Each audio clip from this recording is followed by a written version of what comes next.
Okay. Hey, let's have a meeting, huh? This is pretty good. I mean, we've made it like halfway through the convention now, so we're on the downhill slide here. It's looking up. We can do it. We can do this. Hey, my name's Jim, and I'm grateful to be a sexaholic, and I'll be your leader for this meeting. This meeting is on Indirect and Living Amends. So, if any of you thought we were going to do NASCAR, that's in a different room. So, I wonder if y'all would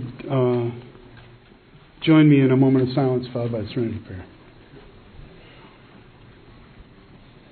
Prayer. God, grant me the serenity to accept the things I cannot change, the courage to change the things I can, and the wisdom to know the difference. So in the spirit of the fifth tradition to carry the message, this session will be recorded. The recorder won't be turned off. If you don't wish to be recorded, you may participate by listening or by attending another session. We ask that those who choose to share step up to the microphone so that those who listen to the recording can follow the discussion. You can't really get too close to these things, as far as the recording people say. The closer you are, the louder it is, the more they can do with it. Let's see. SA purpose. Sexaholics Anonymous is a fellowship of men and women who share their experience, strength, and hope with each other that they may solve their common problem and help others to recover. The only requirement for membership is a desire to stop lusting and become sexually sober. There are no dues or fees for SA membership. We are self-supporting through our own contributions. SA is not allied with any sect, denomination, politics, organization, or institution. Does not wish to engage in any controversy, neither endorses nor opposes any cause. Our primary purpose is to stay sexually sober and help others to achieve sexual sobriety. Our panelists for this session are myself, Jim, John B., and Michael T. We're all from Nashville, North Carolina. Each of our panelists will share for a few minutes on the topic, and then we'll open the meeting for sharing or questions. Again, we ask that those who wish to share step up to the mic so that those who listen can hear it. And we ask you to be mindful of the time to allow others a chance to share. And it's afternoon now, so they're only 45-minute meetings. It's like we went to a new time zone or something. So here's an on-deck chair. So whoever wants to share next, we don't have to. We can keep on going. Let's see. So Indirect and Living Amends. I want to open with a little bit from the literature, just to kind of define those things and to get in the area of what we're talking about here. In the big book on page 83, let's see.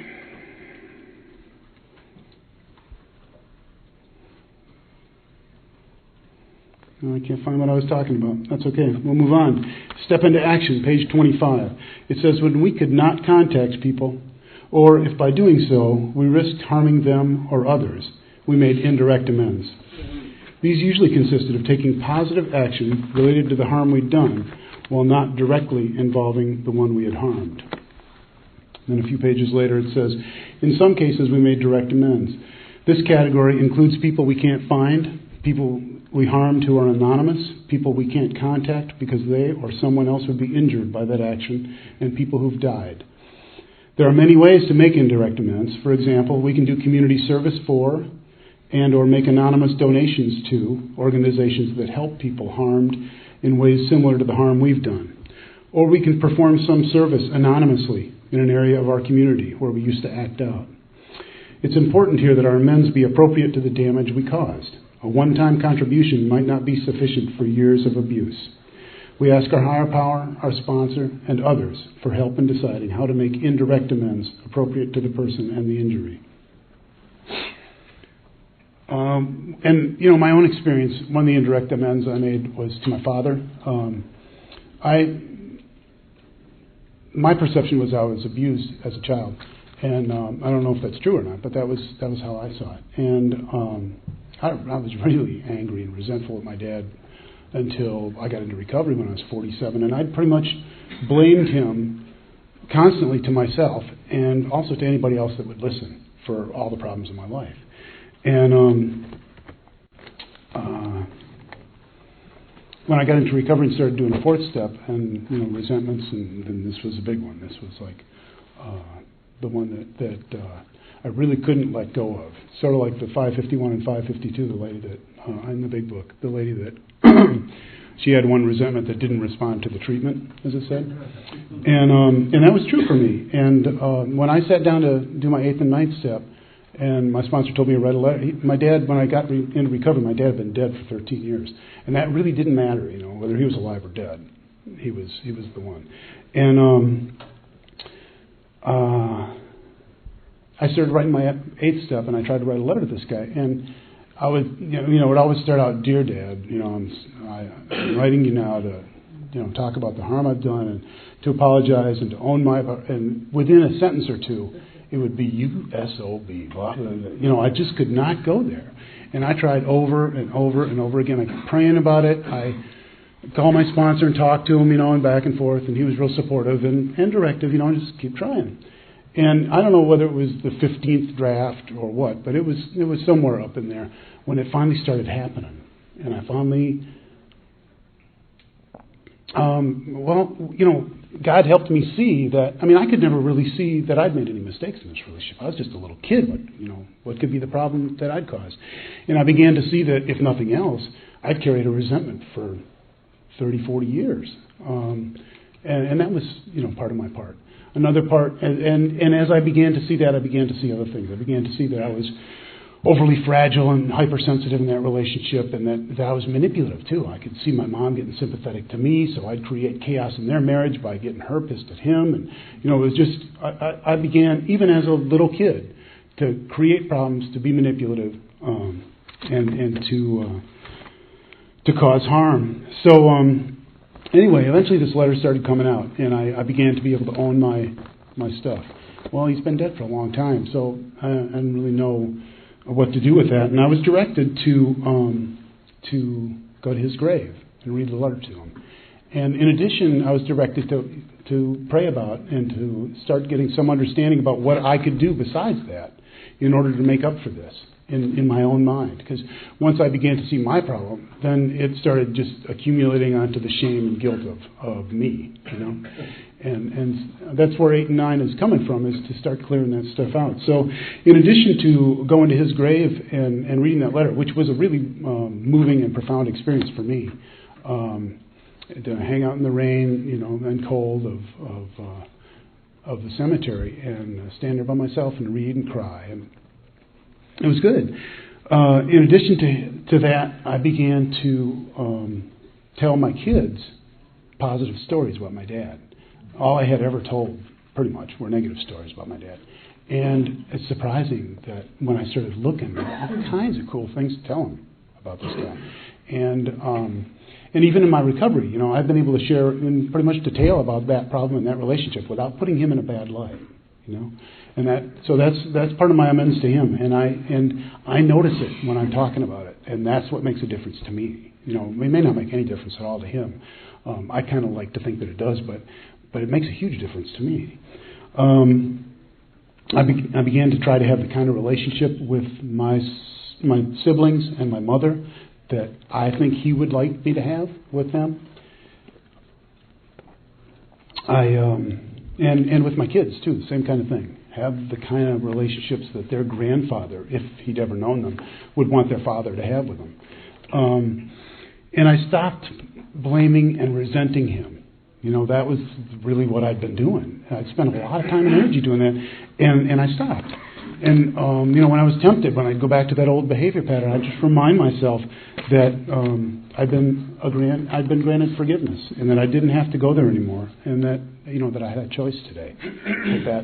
That one day it had happened. I'd started trying to write that letter, and it worked. Excuse me.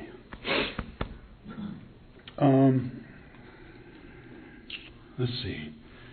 So there's some other stuff, but we've only got 45 minutes, so I'm going to move on here. So next thing that this meeting's about is living amends. It's a little bit different than indirect amends, just a little different slant. Like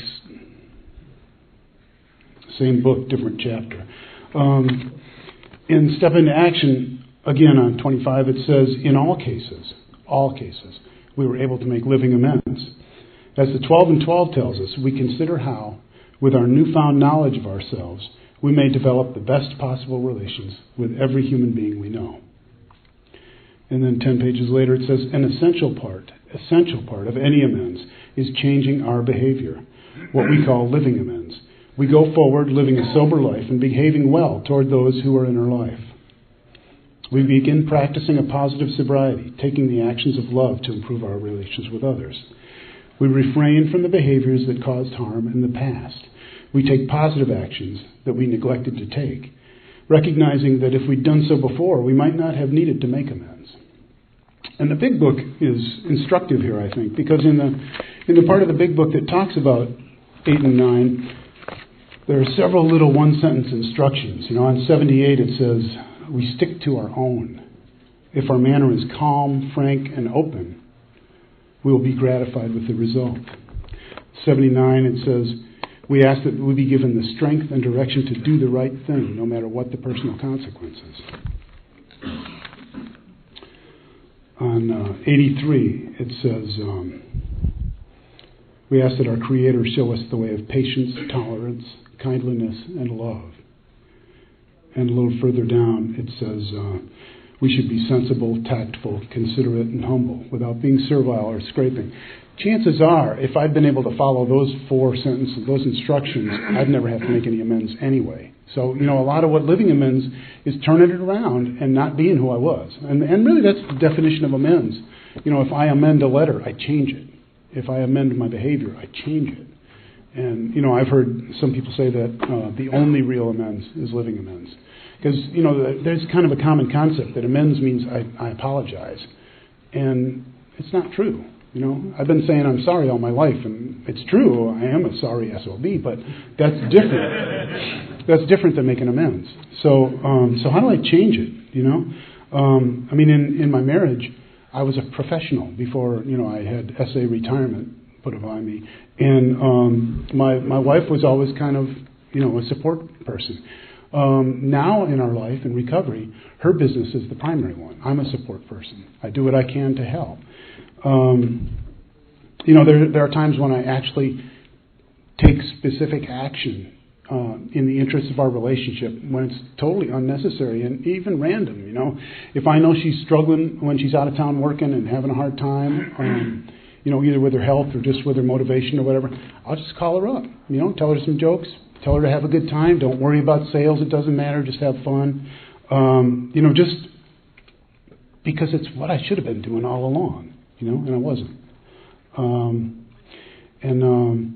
Just the last thing I want to say is the last year or so I've had some reasonably major health challenges, and it came on me about a year ago, and last January it was really tough. My physical status was just decaying. You could almost watch it go.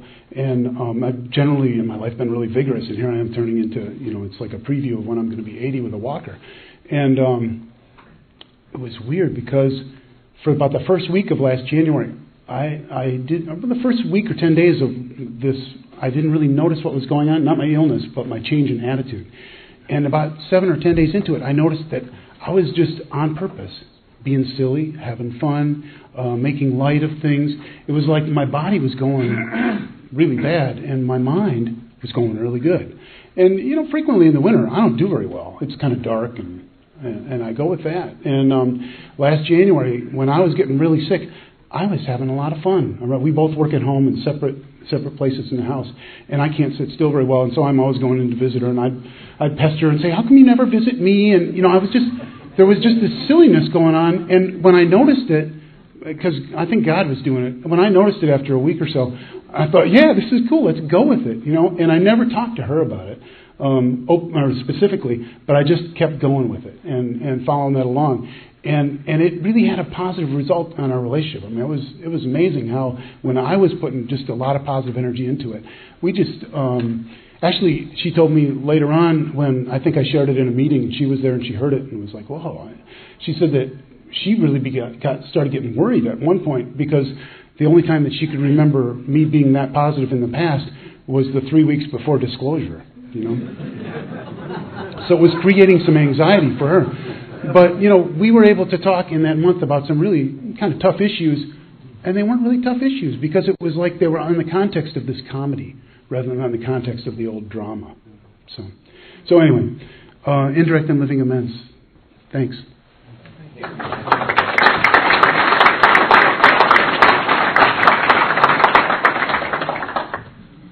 Hi, my name is John. I'm a sexaholic. Well, I'm certainly not an expert on amends. I'm more of an expert on harms, actually. But I've had a lot of opportunity for amends. And before I get into the details about my take on this living amends, I just need to give you a brief history of why I needed to worry about living amends. First of all, I came into recovery about 10 years ago. Wasted 2 years just going to meetings and acting out, and then got a sponsor and started actually doing the steps about 8 years ago. And was really enthusiastic about recovery and about doing the steps, and went through the steps, 1 month at a time, basically. Step 1, Step 2, Step 3, Step 4. I knew I was coming to 7 and 8, but I was figuring since I was so special, I'd get an exemption or something from my sponsor, and I had a good relationship with them, so I figured I'd get around that. So maybe go straight to 10 from 7 or something. I knew that when I got to 7 and 8, I was going to have problems. And the problems I was going to have, first of all, I had this, the standard essay amends to make with sexual indiscretions and relationships and dishonesties, but besides that, I had this huge black hole to deal with. I grew up right across the Empire State Building on the Jersey side there. In the 1950s, they call it the Hoboken, Jersey City area, which is pretty rough in the 1950s. And so I belonged to a street gang, and there was a lot of street crime. And from the ages of 5 or 6 to my early 20s, I was on a crime spree, basically. We'd go into stores and just, put stuff in our pockets at first when we were little kids, every day, for years. And then as we got older, we got into more serious, felonies and serious crime, where burglaries and stealing cars and vandalism and even extortion and, serious stuff. And I was put away 4 or 5 times by the time I was 20 years old. So I had all this to deal with, and most of it was anonymous people. So I said to a recovery friend as I approached step 7, 8, 9, I said, how am I going to do this? These thousands of people, I don't even know who these people are. And he said to me, well, you're going to have to be a real generous person for the rest of your life. So I began to pick up on that, and with my sponsor talking about this indirect amends, and he told me, this thing where you break your amends down into 4 groups, and the first group you want to do, the last group you're never going to do, and so it started to become doable for me, and this whole concept of living amends started to evolve with me, and I began to think maybe I could do this thing. So one of the first things I did, since I had all these people I had to pay back and I didn't know who they were, I started giving my sponsor around Christmas time. For me, a large sum of money. For me, I don't have a lot of money, so a large sum of money is not a great deal of money. But for me, it was a large sum of money. I give it to him every Christmas with the understanding that he would give it away to people anonymously. And for me, this anonymous part was really important because my fantasy of giving away money, I would ride around on a white horse and give $100 bills out to women. So it was dangerous for me to be giving anything to anybody, particularly women. So I signed that job to my sponsor, and he, with the understanding he would never tell me what he did with the money. That was our understanding. Because if I knew what he did with the money, who knows what I would do with that information. So he did really good with that, but he had one slip. A couple of years ago at a meeting, he came in and he was talking about being triggered by a woman in a book in a shoe store or Goodwill or something, and she needed to get a pair of shoes. She didn't have enough money, so he said he had some money in his pocket that was living amends money. I knew that was my money, and he said he gave it to this woman, and right away I became the White Knight, and she was Cinderella, and she was this beautiful woman who needed a pair of shoes, and I supplied the shoes. So just one slip was enough to keep me going for months, on that. So that was one way I did living amends, and I continue to do that, and that works well for me. I have a few other, types of living amends that I do. If I'm walking down the street and a person asks me for money, if I have it, I give it to him. And my kids make fun of me. They say, Dad, he's going to go buy drugs. He's going to smoke cigarettes. I say, that's none of my business. It's his business. It's his and God's business. My business is, like the guy said, to be generous for the rest of my life. So I do that. At every opportunity, I do that. If I can do it, I do it. Another thing I do, this may sound kind of trite, but it's kind of a big deal for me. Since I was out on the street as a teenager and as a young child, I was never home, and I wasn't much of a son to my mother or my father. And so my mother's getting older now. She's getting a little dementia, and she got a lot of self-pity, and she's struggling. And so I talk to her. I don't really talk to her. I listen on the telephone for long periods of time as she whines and complains, and I just listen. And I don't try to uplift her. I don't try to change her mind. I just listen. That's my job to do now as a son, as Indirect, as Living Amends. I listen to my mother, regardless of what she's saying. I just listen. I back her up financially too, but I don't do it directly. I do it through my sister, again, anonymously. Another thing is that since I wasn't home to do the dishes when I was a kid or to make my bed, now in my marriage, my wife is a mother, so I transferred the amends from my mother, who lives too far away, to my wife. She's a mother with children. My mother was a mother with children, so I do most of the housework and most of the cooking in my house. Again, the anonymous thing is extremely important to me. At first, I would do it when she was home, right in front of her. I'd be busy too cleaning the house, because I wanted extra credit for it. It wasn't enough that I get the amends for it. I needed some extra credit. And when in my addiction, the extra credit would be sex. And that I manipulated my amends. So I realized after a while I had to do that anonymously too. So when she leaves the house, I do the housework, and I don't say anything about it.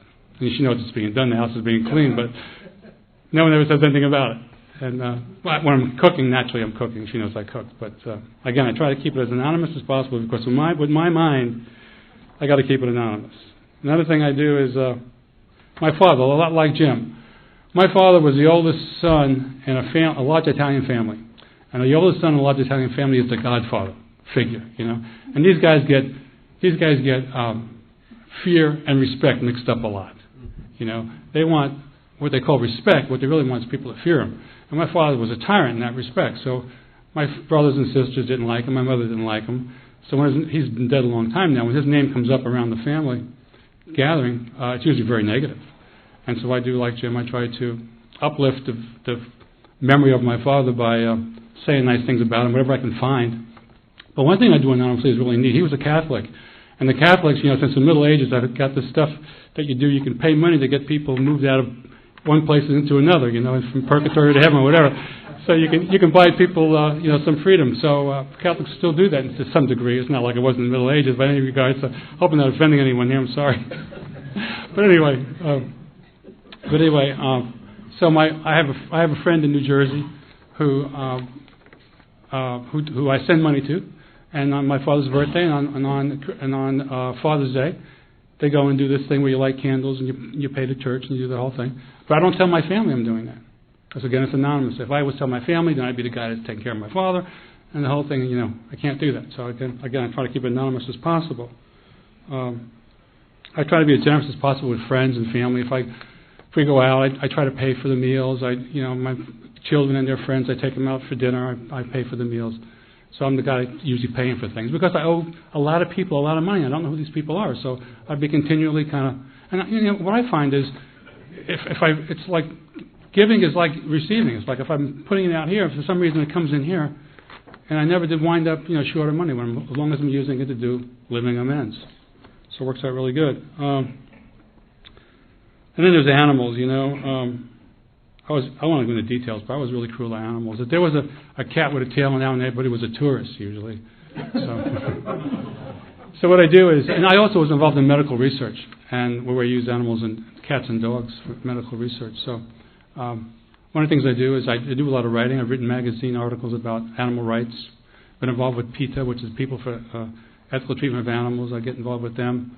And I do some kind of cute around the neighborhood. I buy bags of food for neighbors' dogs. They just deliver it, and they feed it to their dog, So those are all the ways I do Living Amends. My sponsee's got a real good sense of humor. He says, when you get in there, he says, tell these people one of the ways to make Living Amends to dead people is to write them a check. I'll pass it on. It's a real cheap economical way to make amends to people. He said maybe you have to bury it, So thanks. So thanks for letting me share.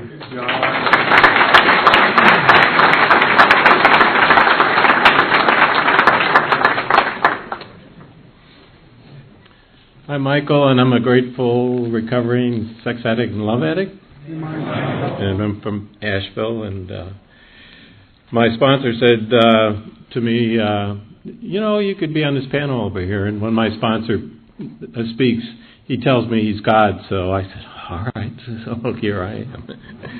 And some living amends that I do. One of them is when I was in college, I went to college, and I was just about done with my degree, and I had to take I needed one more course, and it was an undergraduate course I naturally had to take, but they didn't have it, so they had a graduate course that was similar. So they said, well, you can take that, that'll work. And I said, okay, then that means since I'm getting undergraduate credit, I should pay undergraduate price for that course. They said, no, I mean, this is what the course costs. And I said, well, then I should also get graduate credit for it too. And they said, no.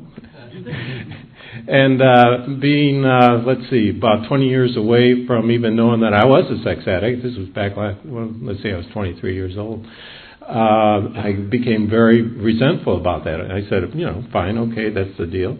And then every year after I graduated from that college, when somebody would call me from that college and ask for money, I took a lot of joy. And yes, I used to get a lot of joy out of my resentments. I'd take a lot of joy and just tell them, no thank you, blam, like that.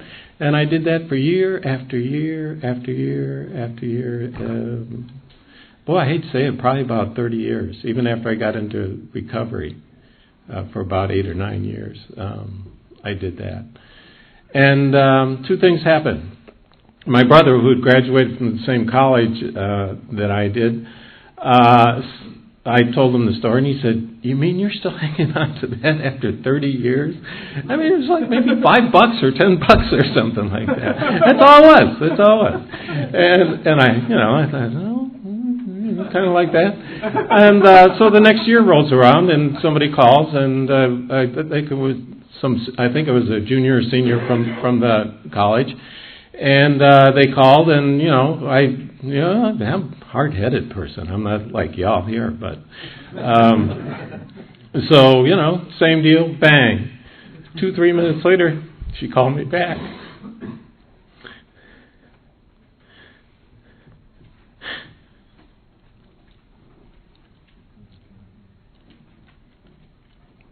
And she was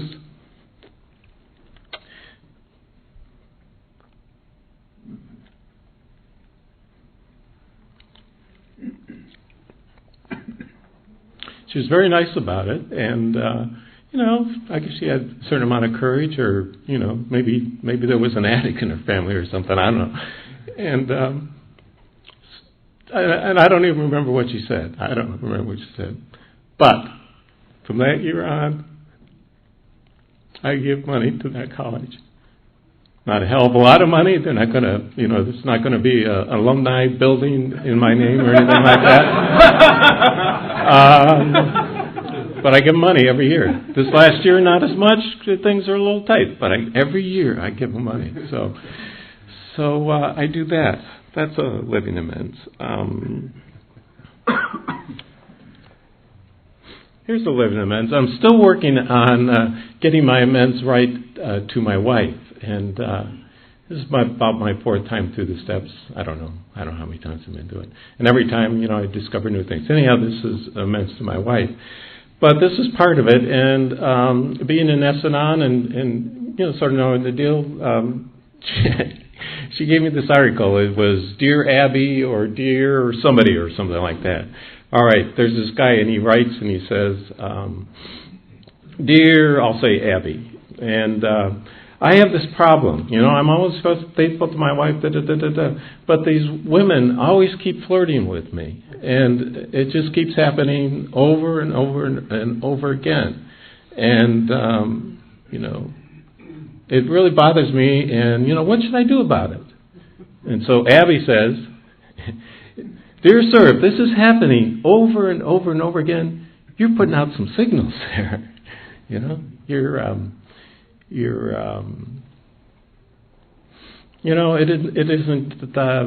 isn't just a one-sided thing here. If this is happening over and over and over again, then something's going on. You're putting out some signals there, and so you need to do something about that.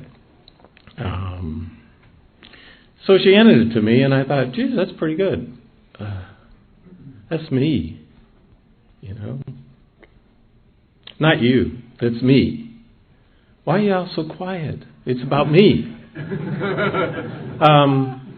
And so what I do is we make commitments to our marriage every day to each other, and I do about 3 or 4 things, and she says, and I will love you today. And on some days she says, well, I'll try to love you today. And other days, she'll just sort of look at me. But she's sort of new in the program, but that's all right. That's where she's at. But I make this commitment that I will wear this neon sign that says, I'm taken. And it really works. I sort of have trouble with it because I don't quite have it, down. Maybe sometimes I'm even pushing people away non-verbally, and I don't want to do that. But I want to make it clear that, I'm married and I'm taken, and I'm committed to my marriage. And so that's living amends. And I think I'm just going to move on to one indirect amends. Oh, Mama, what should I do? Yeah, well, I'll cry again, but that's all right.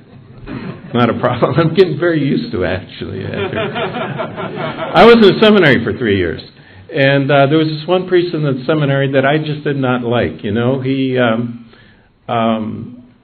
was affected, and he was his emotions went up and down, and of course, it was a funny thing. Again, I was like 21 back then, and it was a funny thing. Other people got along with him, didn't have a problem. I had a problem with it. If you spot it, you got it. I learned that later on. Anyhow, I probably wasn't very nice to this guy. Again, I would, look good and all that, but I didn't like the guy at all. So we're up in Cleveland, Ohio. My wife's uncle's going to be going to a nursing home. We're up there cleaning out his apartment, getting things ready for that. Picked up a Cleveland Plain dealer. I told you I was going to cry. Looked on the obituary page. I never look at the obituaries. He's on the obituary page. He died. They probably ran the thing maybe 1 or 2 days or something like that. It's God saying, okay, you need to make an amends here. So I did. He said, in lieu of flowers, send money to Cleveland homeless or something like that. So I'm not very rich either, but for me, it was a sizable check, and I wrote a letter and said something about, thanks for teaching me about forgiveness, how to forgive, something along that line. And I did. I learned, how to forgive myself, how to forgive him. A lot of stuff. I visited my mom and dad's grave. My sponsor's big on that. So I visited my father's grave. It's in Cleveland, Ohio. It was in December. It was snowing. It was sleeting. It was awful. I had these letters. Checked them out with my sponsor. Nice letter. Found the lot where they were buried. Could not find the exact graves because there's some little thing on there, and it was all covered with sleet and snow. And I spent probably 15 minutes out there going around trying to find. Anyhow, I read them. I'm sure they got the message. And like for my mom, indirect amends for her. I get her a card for Mother's Day. I get her a birthday card. Things like that. Y'all, if you start messing around with this thing, this is what I'm figuring out. What this whole thing's about. Your heart's going to change. If you don't want your heart, if you don't want your heart to change, then don't do this stuff. Thank you.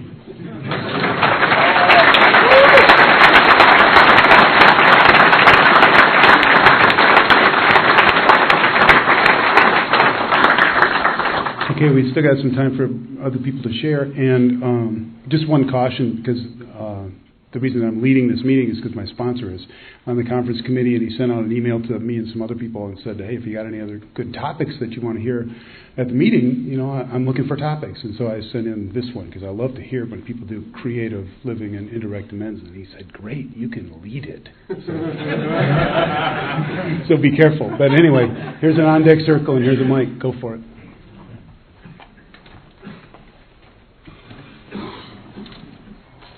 I'm Paul. I'm a grateful recovering sexaholic from Murfreesboro. And I think what I want to share is mistakes. Back in my college days, I had a good friend whose sister came to college, and she had been in an abusive marriage at 17, and that was easy pickings for me. And I didn't treat her very nice for the next few years, and knew that someday the day would come and I'd have to make an amends, and not sure how that would work out, because I'd have to talk to my wife about that, and we haven't really dove into that. But what I found out was that she had passed away, and from alcohol. And I knew she had issues when I met her back in college. So I wrote a letter to my friend that I haven't seen in 30 years, and proceeded to tell him a little bit about how I was sorry, how I abused his sister and treated her and abused our friendship. But I didn't talk to my sponsor. And I thought it was the greatest thing that I could do, sending this testimonial letter about me to him immediately after she had passed away. So, for all I know, they received the letter before they had even buried her.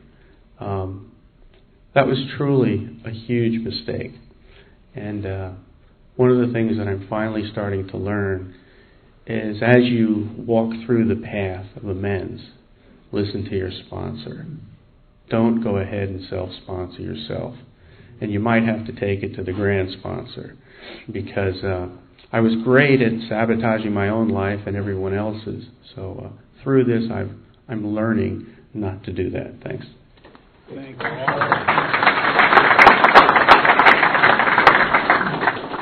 John H., a recovering sexaholic. Sobriety date is June 12th of 97.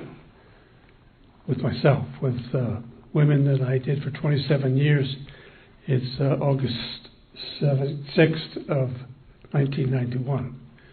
And that's when I got into therapy. I went to a Sabbath program, and the last speaker here talking about a heart. And in that program, you draw your figure on the ground, and then you fill it in.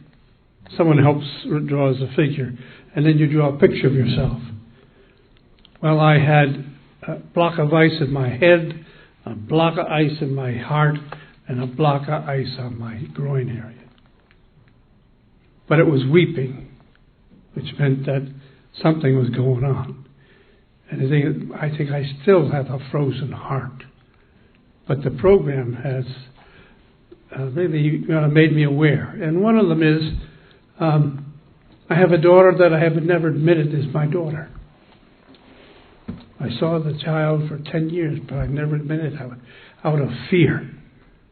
So frightful of the consequences if they found out, and I admitted it, that I'd be thrown in jail, God knows what. But that's been it. And it's only now, this happened she was born in 81. And I find out in 2001, some kid that I sponsored and talked to and knew said, I'm going to marry your daughter. Oh, shit. I didn't know that. I did, but I wouldn't admit it. So that type of thing, that's what I'm at now. I've written about 5 letters with my sponsor, being on step 9, and I've done it 3 or 4 times. But this time, he says, how have you harmed that daughter or the persons that you're going to make amends to? And it's only by writing the letters, as I've heard here, and I haven't got up to 15 yet, but I have one with a sponsor, and he helped me to put things together to help me realize. Now, I may not ever be able to send it. I'm not supposed to have any contact with the person. But then that's hard. But that's one idea. None of them are aware of that. And the idea of the manipulation with women, I think I had the same thing where a therapist said, when I was at a conference, and she says, you throw out vibes, like you pick up the plates after the meal, at a conference, or just look and see. And that seems to be a trigger for some persons. They get to like me, you know. And that's what my addiction is. I'm looking for warmth, understanding, and affirmation, and I thought it was through relationships with women. Well, I wasn't really in relationships. I was just using these people. And that's where I have to work on my amends. And as I do, my heart gets more and more like it pulsating. Thank you.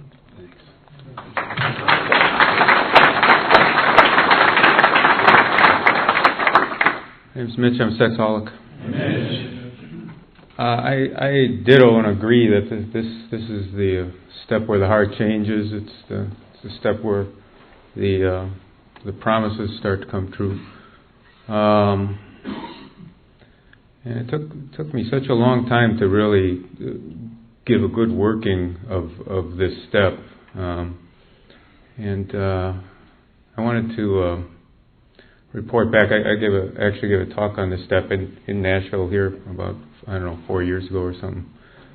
And the idea between indirect amends and direct amends, and when should you make direct amends? When should you make indirect amends? And again, I ditto that the sponsorship is very important to help discern these things. But I was really feeling like I needed a lot of help at this last time. I went around through the steps. I had a lot of sponsorship. I had 5 sponsors, and in going through the steps up to this step, I found that all the feedback I got on all the steps prior to this step was all very complimentary. It was, there was a lot of good work to be done on all the steps. But once I got to this steps 8 and 9, there was a lot of differences on should you make a direct amend, should you make an indirect amend, how do you make the amend, and all that kind of thing, given certain things. So I guess the point I'm trying to make is, in making, I need to give a good effort at making this step, and I need to talk to sponsorship on it. But I always need to consult sponsorship. But at the same time, on a lot of these matters, there is no right or wrong. I mean, God is in the middle of these steps. What's important is as I make the effort, and it just causes me to go much. This is where the change happens. This is where I go deeper. I mean, the 4th step change happened there. The 5th step a little bit more, 6 and 7. But boy, when I have to contemplate facing the people I've harmed, and really go deep and really get clean about what my side is and what I need to change and what I need to forgive, this step is the step to do it. So I wanted to report back at that conference where I gave a talk on this step. I was trying to discern whether I should make a direct amend or an indirect amend to some girls I had exposed myself to when I was like 12 years old or so, and I consulted my sponsors on this, and 3 out of them said, don't make a direct amend. You might scare them a lot. It might really be intimidating. And one of my sponsors said, I think you can make a direct amend on this because you were young. It was it was a childhood thing, and but I ultimately decided not to make the direct amend because I figured 3 out of 4. But then my last sponsor said, why don't you come and ask? You're going to be giving a talk at the Nashville convention, and he said, consult the fellowship. So I consulted the fellowship, and all of you came up to me after my talk and gave me a lot of good feedback on what to do. And so I'm reporting back. I ultimately decided to make a direct amend, and called these girls up, and through their parents, first contacted their parents, and said, I'm just trying to change my life, and I harmed your daughters when I was very young, and would you be willing to have them give me a call back? And the parent was gracious, said yes, and one of the daughters called back, and I just said, no, I'm sorry for the harm I did to you when we were children. And she said, Mitch, you didn't cause any harm. How are you doing? And we had a great talk, and the grace and forgiveness that I felt from her, it was God's grace and forgiveness, and this step just opens up to forgiveness, so I can start forgiving them and loving others. And I did ask this sister if her sister or brother wanted to call me, and she said, no, I don't think they want to call you, because I'd done the same harm to them. So I let it go. There is no, of course, no problem. But anyway, that's my experience. Thanks.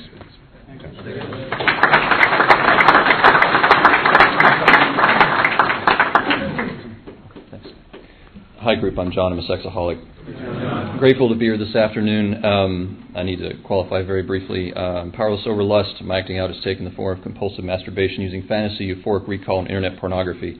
I've dated women for sex, including married women, and I've objectified women and used them to make me feel better about myself. Currently working step 9, and grateful to have been sober in this fellowship since February 1st of 2004. I'm really grateful for this session. I hadn't shared yet at this meeting, and at this conference, I should say, and my friend who's here with me suggested I do so. I've been feeling a little bit out of it, so I'm not really doing this under protest, but I am a little. Anyway, I appreciate earlier comments about amends to animals. I was very apprehensive about this step, and my sponsor suggested taking an indirect amend first. And we had agreed, the backstory is when I was in high school, in order to feel powerful and in control of things going on in my life, I would go out in the desert where I grew up and shoot rabbits. Not for food, just to shoot them. In hindsight, I'd carried that shame around with me for quite some time, and so my sponsor said, all right, what would you like to do? And I suggested a donation to the County Humane Society where I grew up. And he said, that sounds like a great idea. He proofread my letter, he okayed it, I sent off the check, and my understanding was the amends is done as soon as the letter hits the bottom of the mailbox, that my job is over. And so I was surprised 2 weeks later when I received a letter from this same Humane Society. And I was also a little scared, and I didn't quite know what to do.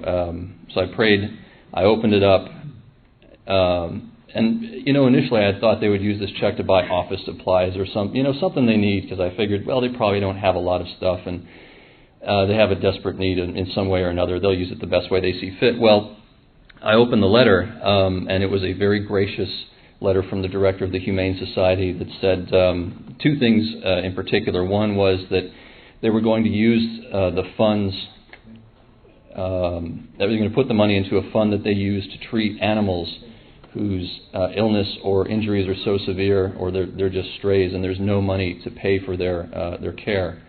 And that was, I see that as a power greater than myself working right there. And lastly, the letter said, we thank you for your generous donation, and we sure hope that this helps you go a long way toward forgiving yourself for your past actions. And for me, that made doing subsequent amends that much easier. It was a great experience. I just thought I'd like to share that. Thanks.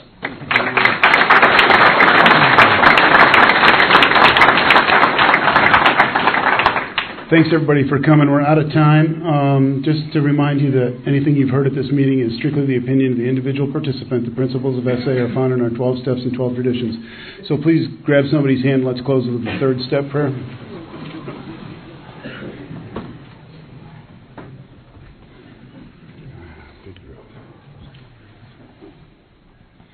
Third step.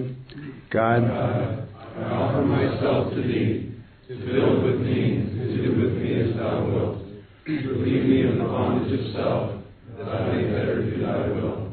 Take away my difficulties, that victory over them may bear witness to those I would help, of thy power, thy love, and thy way of life. May I do thy will always. Amen. Keep coming back. It works.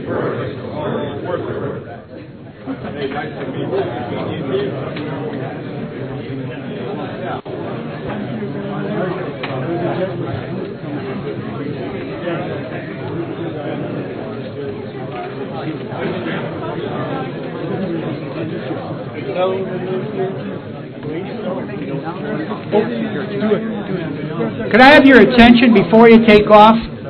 There's going to be Mass tonight at 8 o'clock in this room for us Catholics. So please be there. Tell all the Catholics you know. Pardon me? I said tell all the Catholics you know. Right, yeah. Yeah, tell all the Catholics you know. Great job. Oh, thank you. Great panel. I really enjoyed it. Oh, good. Got a lot out of it. Good. Cool. I like it. I mean, I've always liked that topic. You know, I wish there'd been longer. I mean, look, there's some real spoiling things out here that have happened. The last story about the rabbits. I love it. It comes out of nowhere. Yeah. Wait, you're not the guy that has the knife. Yeah, it's me. Well, in creativity, that's not just limited to practicing your views. Thank you. Thank you. Thank you very much. You guys did a great job. Oh, yeah. Question I can't answer. Oh, I'm sure I can. My sponsor will say to me,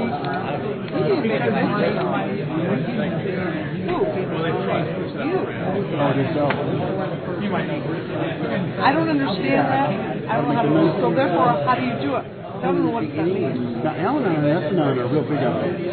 You know, and I don't know if you're a double winner. The more I hear S-Anon, I'm even questioning, do I belong more in there than I belong in here? I mean, Well, my take on that, and this is just I'll listen. unofficial and stuff. My take on that is that I see sex addiction or sexaholic as a spectrum, and way down on the one end are the people that just get anonymous sex, big numbers, For me, I'm an anorexic. and then there's the other ones on the other end that are totally relationship focused, and they belong in S-Anon, or Alan or something, because they're relationship addicted. So they're not addicted to a behavior so much. And then there's the people in the middle that, like these agonizing, long, multi-year long, sexualized relationships that they couldn't get out of, and it's all and that kind of relationship ends sexaholic. It says in our problem relationship dependency, more fantasy, and that's a relationship dependency. Those people, I'm one of them, benefit a lot from doing SA and doing Alan or S-Anon or something like that. Yeah, I'm thinking, see, for me, I'm sexually anorexic. I was afraid of men and women because I was sexually abused by my mom, abused by male ministers. So it's like, I just want to be an it, leave anything sexual alone. But for me also there was compulsive masturbation because the only sex I knew was the abuse. So I wouldn't relive the abuse. So I mean, in that aspect, fine. I still don't know, what does it mean to make amends to yourself? What does that mean? How do you do that? Okay, so if you look in Step into Action, I can't quote it to you, but there's a part in there, there's a paragraph that Margot wrote. Is that the new book? About things that, about things that I can do for myself. You were sitting in the first row. I mean, part of why I take care of myself in the church. Some of it comes from I've noticed that I'm overextending and taking care of others. Oh, I do that all the time. That's my job. So, I was in the Northeast. I'm a hospice specialist. Yeah, so we are codependent. Right. Meaning that we get our jollies, we get our by taking care of others. You know what now I feel better is you feel better. So I really well. I pay close attention to my diet. I get exercise, get sleep.